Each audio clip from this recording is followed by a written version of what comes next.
So, ayan, ngayon ko lang ito nakita. Sorry na, busy kasi ako sa work.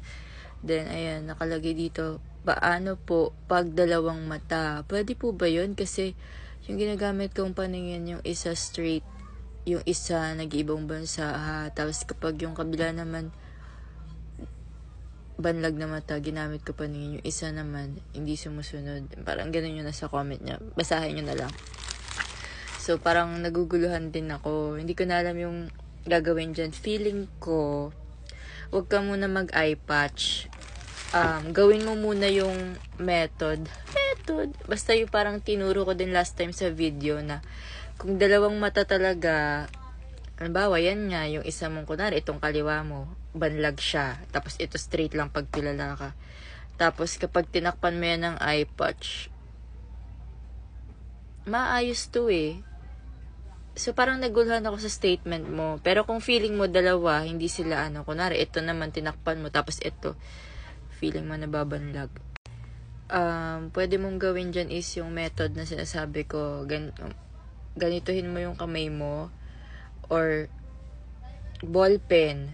Yan, titigan mo yan, kailangan maduduling ka. Kung banlag ka ha, kung pares nagkakahiwala yung paningin mo, titigan mo yan, then backward, forward, backward, forward, backward, forward, side, side, side, para magkaroon ng focus yung paningin mo. Then ma-manage ng brain mo yung nerves mo, kasi baka hindi niya sobrang nahahandle yung nerves mo sa pareho mong mata.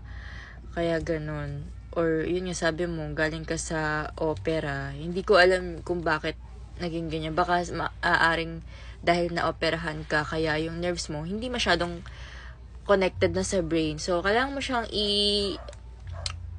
massage ba? Parang kumbaga sa muscle, kailangan mo siya i-massage para masanay yung laman-laman sa loob ng mata mo. Ganun.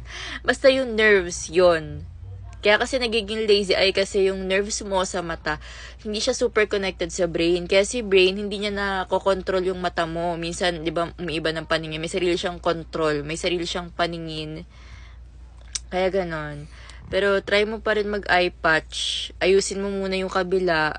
Then, yung isa, ayusin mo after a month. Obserbahan mo yung sarili mo. Pero kung hindi pa rin naayos, yun na yung gawin mo. Yung forward, backward, forward, backward.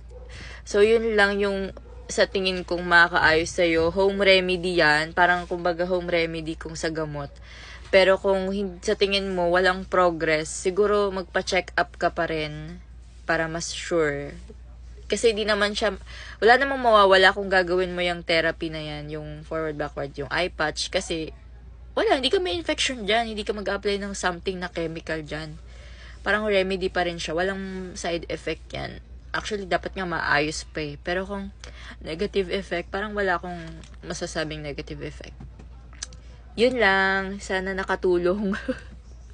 Sorry na, ngayon ko lang nabasa, Beb.